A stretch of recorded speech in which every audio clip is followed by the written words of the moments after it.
आज का हमारा ये वीडियो काफी ज्यादा इंपॉर्टेंट होने वाला है क्योंकि हम सभी को पता है जो भी हमारे इलेक्ट्रिशियन होते हैं इन इलेक्ट्रिशियन को वायरिंग का नॉलेज होना काफी ज्यादा जरूरी है और इसी वजह से इलेक्ट्रिशियन से इंटरव्यू में सबसे ज्यादा वायरिंग से जुड़े हुए ही सवाल पूछे जाते हैं। और इन सभी सवालों के अंदर एक सबसे बड़ा मुख्य सवाल यह आ जाता है कि आखिरकार वायरिंग कितने टाइप की होती है। तो इस सवाल का क्या जवाब है वही आज के छोटे से वीडियो में हम जान लेंगे। दोस्तों हम सभी को वायरिंग के टाइप जानने के साथ साथ यह भी पता होना चाहिए कि आखिरकार जो वायरिंग के टाइप्स बांटे जाते हैं ये किन किन फैक्टर को लेके बांटे जाते हैं। अगर मैं इसका जवाब देते हुए आपको समझाऊं तो हम सभी को पता है जो भी वायरिंग होगी हम कोशिश करेंगे कि वो वायरिंग की ड्यूरेबिलिटी ज्यादा से ज्यादा हो। मतलब कि अगर कहीं पे कॉमर्शियल वायरिंग हो रही है, कोई बिल्डिंग वगैरह में वायरिंग हो रही है, हमारी इंडस्ट्री के अंदर, घरों के अंदर कहीं पे भी वायरिंग हो रही है, वो हमारी वायरिंग ड्यूरेबल तो है। हमारी जहाँ पे वायरिंग हो रही है वहाँ की वर्किंग प्रोसेस कैसी है, वहाँ पे लोग किस किस उपकरण का उपयोग कर रहे हैं, उन सभी चीजों को झेलने लायक हमारी वायरिंग है या नहीं। मतलब कि सबसे पहली चीज वायरिंग के टाइप्स बांटते समय सबसे पहले उसकी ड्यूरेबिलिटी को देखा जाता है। इसके अलावा एक और चीज देखी जाती है वो हो जाता है हमारा सेफ्टी। मतलब कि कल को किसी कारण से किसी व्यक्ति को इलेक्ट्रिकल शॉक ना लग जाए, बाई चांस कहीं पे लीकेज हो रहा है तो वो लीकेज हमारी पूरी बिल्डिंग में ना फ्लो होने लग जाए, इन सब चीजों को भी सेफ्टी में देखा जाता है।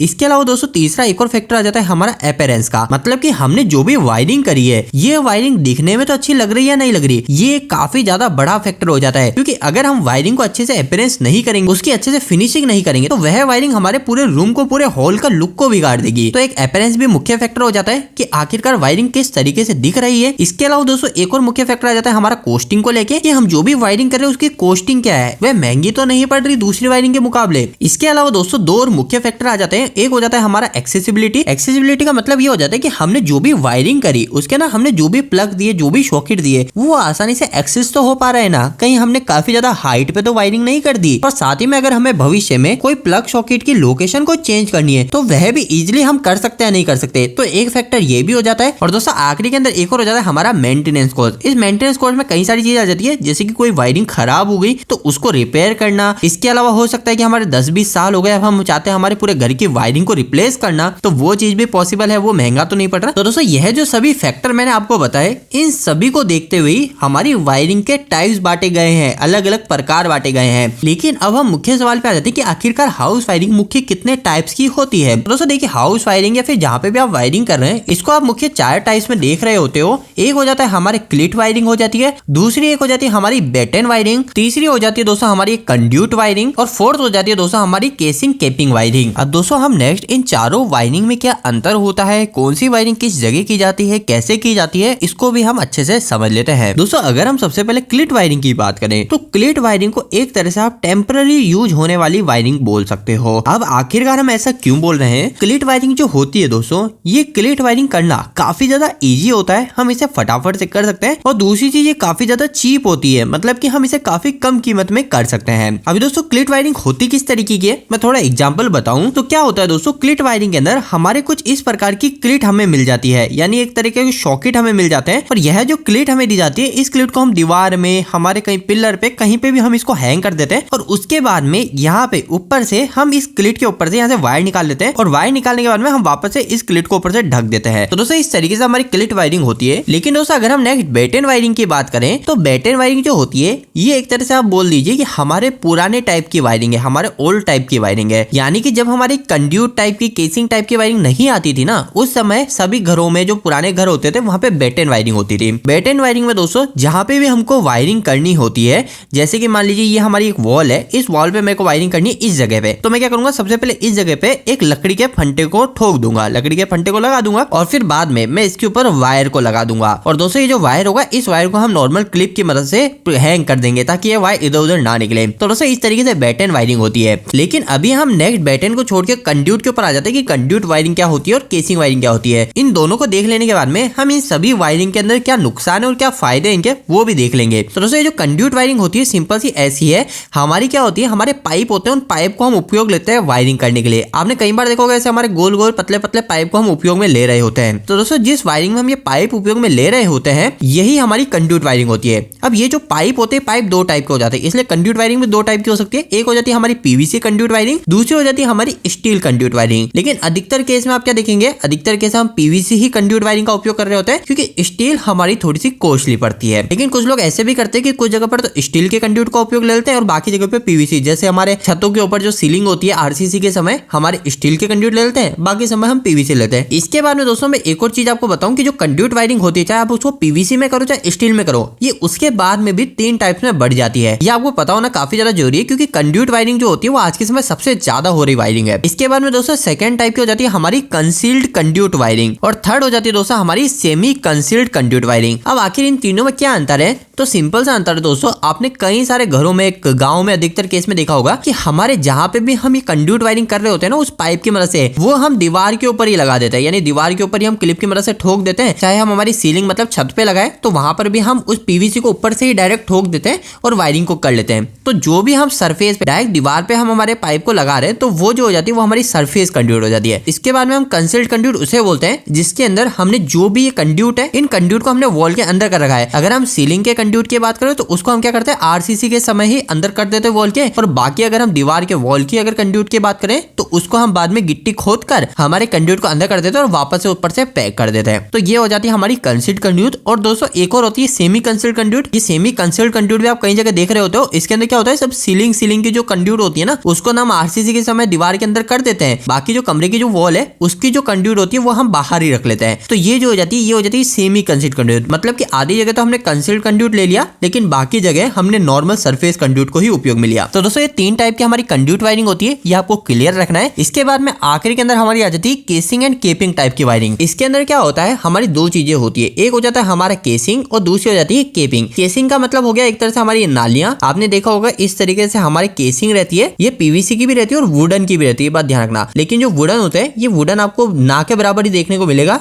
आपको बस पीवीसी ही केसिंग देखने को मिलेगी। और इस केसिंग को दीवार पे पहले ठोक दिया जाता है और उसके बाद में जो भी वायर होता है वो वायर इस केसिंग के अंदर डाल दिया जाता है और उसके बाद में इस केसिंग की नाली को कैप से ढक दिया जाता है। तो ये हो जाती है हमारी केसिंग केपिंग वायरिंग। तो दोस्तों अभी हमने सभी वायरिंग किस तरीके से होती है इसको जान लिया, लेकिन अगर मैं अब आपको इनके बीच में थोड़ा सा अंतर बताऊं, किसके क्या फायदे किसके क्या नुकसान है। जैसे कि मैंने आपको स्टार्टिंग में बताया था कि हमारी जो भी वायरिंग होती है इनको कई सारे फैक्टर में बांटा जाता है, जैसे कि कॉस्ट को लेकर बांटा जाता है कि कौन सी महंगी पड़ रही है, इसके अलावा सेफ्टी के नजर से देखा जाता है, इसके अलावा अपीयरेंस के नजर से देखा जाता है कौन सी ज्यादा अच्छी लग रही है, इसके अलावा हमारा मेंटेनेंस कॉस्ट देखा जाता है कि बाद में अगर कोई फॉल्ट आएगा तो कौन सा ज्यादा अच्छा रहेगा, इसके अलावा हमारी सेफ्टी देखी जाती है। तो ये कई सारे फैक्टर होते हैं। अभी हम लाइन बाय लाइन देख लेते हैं कि कौन सी वायरिंग हमारी किस केस में हमें फायदा पहुंचाती है। सबसे पहले दोस्तों अगर हम कॉस्ट की बात करें कि इनिशियली कॉस्ट किसमें ज्यादा लगता है और कम लगता है, तो दोस्तों स्टार्टिंग में जब भी हम वायरिंग कर रहे होते हैं तो उसमें जो सबसे सस्ती वायरिंग पड़ती है वो हमारी क्लिट वायरिंग हो रही होती है, और इस क्लिट वायरिंग से थोड़ी सी महंगी हो जाती है हमारी बेटेन वायरिंग, क्योंकि बेटेन वायरिंग हमने देखा कि पुराने टाइम में हो रही थी, इसके अंदर वुडन का भी उपयोग, लकड़ी का भी उपयोग कर रहे होते हैं, तो वुडन की वजह से थोड़ी सी महंगी हो जाती है। इसके बाद में दोस्तों हमारी केसिंग केपिंग वायरिंग होती है और आखिरी के अंदर हमारी कंसील्ड कंड्यूट वायरिंग हो जाती है। तो कंसील्ड कंड्यूट वायरिंग इसलिए महंगी हो जाती है क्योंकि इसके अंदर गिट्टी के खर्चे भी आ जाते हैं, क्योंकि वायरिंग को अंदर करना होता है, तो इसलिए कंसील्ड कंड्यूट और भी महंगी हो जाती है। तो दोस्तों ये हमने कॉस्ट की बात करी। इसके बाद में दोस्तों एक और फैक्टर आ जाता है कि आखिरकार कौन सी वायरिंग करने में कितना समय लग रहा है। तो सबसे कम समय जो वायरिंग करने में लगता है वो होता है क्लिट वायरिंग करने में, क्योंकि क्लिट वायरिंग के अंदर हमको सिर्फ क्लिट लगाना है और हमारे वायर को इसके ऊपर हैंग कर देना है। लेकिन इसके बाद में अगर हम देखें तो बेटेन वायरिंग में थोड़ा ज्यादा समय लगता है क्लिट के कंपेयर में, क्योंकि इसके अंदर हमको पहले वुडन को भी लगाना पड़ता है, तो वुडन फिटिंग का भी हमको टाइम जोड़ना पड़ेगा। इसके बाद में दोस्तों हमारी केसिंग केपिंग वायरिंग में भी समय लगेगा। तो केसिंग केपिंग में इसलिए क्योंकि पहले हम केसिंग लगाएंगे, केसिंग को स्क्रू से फिट करेंगे, उसके बाद में हम वायरिंग करेंगे, तो इसमें भी समय लगता है। और फिर सबसे ज्यादा समय हमारी इस कंसील्ड कंड्यूट में लगता है। कंसील्ड कंड्यूट में इसलिए ज्यादा लगता है क्योंकि जैसा मैंने आपको बताया इसमें पूरी गिट्टी होती है, आरसीसी के समय लगती है, तो इसमें काफी ज्यादा समय लग जाता है। तो इसी समय के फैक्टर को और कॉस्ट के फैक्टर को देखते हुए हमारी जो क्लिट वायरिंग होती है दोस्तों, इसको टेम्पररी पर्पज से काफी ज्यादा यूज किया जाता है। दोस्तों यहाँ पर आपको एक बात ध्यान रखनी है, आपसे इंटरव्यू में पूछा जा सकता है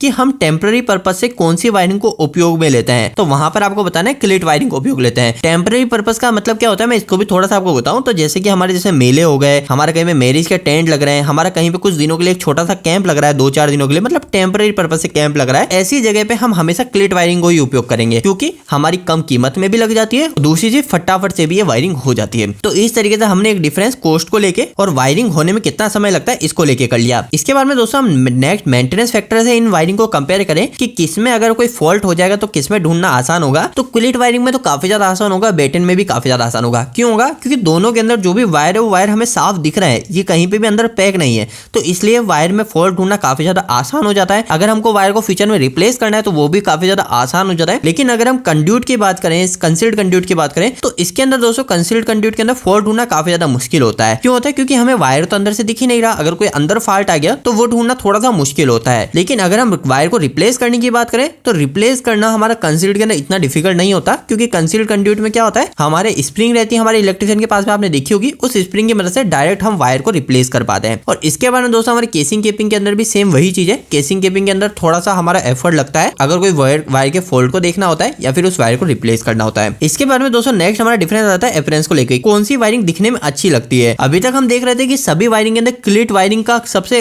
अच्छी हो रही थी, क्योंकि क्लिट वायरिंग सस्ते में भी हो रही है, बाद में मेंटेनेंस भी इजी है, हमारी फटाफट भी हो जाती है, तो हम क्लिट वायरिंग को ही उपयोग में क्यों नहीं लेते। तो दोस्तों क्लिट वायरिंग को उपयोग हर जगह नहीं लेने के पीछे का यही आ जाता है अपीयरेंस, मतलब कि कौन सी वायरिंग दिखने में ज्यादा अच्छी लगती है। तो आप देखेंगे क्लिट वायरिंग जो होती है दिखने में इतनी अच्छी नहीं लगेगी। क्यों नहीं लगेगी? क्योंकि पूरा वायर सामने सामने बाहर ही उतरा पुतरा दिखेगा। इसके अलावा कुछ समय के बाद में अगर हमने क्लिट वायरिंग कर रखी है तो कुछ समय के बाद में जो क्लिट है वहां से वायर लूज होके हमारा वायर लटकने की समस्या आएगी, तो ये दिखने में बिल्कुल भी अच्छी लगती है। इसके अलावा फिर बेटन वायरिंग बात करें तो बेटन वायरिंग भी इतनी अच्छी नहीं लगेगी, क्योंकि हमारे घर के लुक को पूरा बिगाड़ सकती है, क्योंकि वुडन दिख रहा है, हमारा वायर दिख रहा है, तो वो सब चीजें हो गई। इसके बाद में दोस्तों कंसील्ड कंड्यूट सबसे अच्छी वायरिंग होती है दिखने के मामले में, क्योंकि इसके अंदर कहीं पे वायर दिखता ही नहीं है, हमारा पूरा दीवार के अंदर है, तो ये फायदा हो जाता है। इसके बाद में दोस्तों केसिंग केपिंग की बात होती है, तो ये केसिंग केपिंग जो होती है क्लिट और बेटन से तो अच्छी दिखती है दिखने में, क्योंकि इसके अंदर पूरी अच्छे से कैप लग जाती है, वायर दिखता नहीं है। लेकिन अगर हम कंसील्ड कंड्यूट से कंपेयर करें तो ये भी दिखने में इतनी अच्छी नहीं लगती। तो दोस्तों कौन सी दिखने में अच्छी लगती है उसके ऊपर भी डिफरेंस बना लिया। इसके बाद में दोस्तों नेक्स्ट एक डिफरेंस आता है एक्सेसिबिलिटी को लेके, कि कल को अगर हमको हमारी वायरिंग को आगे बढ़ाना है या फिर हमको इधर सॉकेट है तो इस सॉकेट को हमको इधर दूसरी जगह करना है,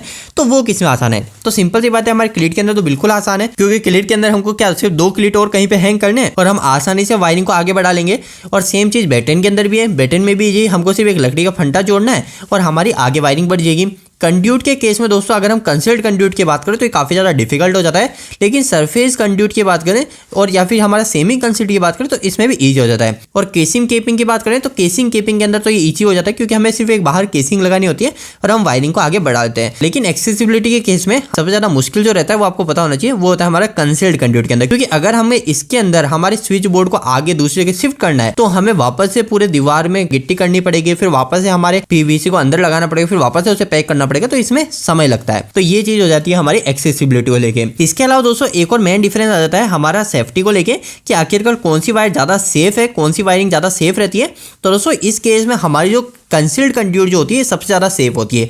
क्यों होती है? क्योंकि हमारी जो वायर है वो वायर पूरा दीवार के अंदर है, तो इस वायर को ना किसी आग से प्रॉब्लम होने वाली है, ना हमारा कोई केमिकल से प्रॉब्लम होने वाली है, ना कोई सर्दी से बारिश से किसी प्रॉब्लम नहीं होने वाली है। लेकिन अगर हम क्लिट की बात करें तो क्लिट के अंदर तो वायर बिल्कुल सामने ही है, अगर गलती से थोड़ी सी भी आग लगी तो वायर के अंदर भी आग जा सकती है। बेटन की बात करें तो बेटन तो बिल्कुल भी फायर प्रोटेक्शन नहीं रहेगी, क्योंकि इसके अंदर लकड़ी का उपयोग हो रहा है, तो लकड़ी तो और भी ज्यादा आग आगे फैला सकती है।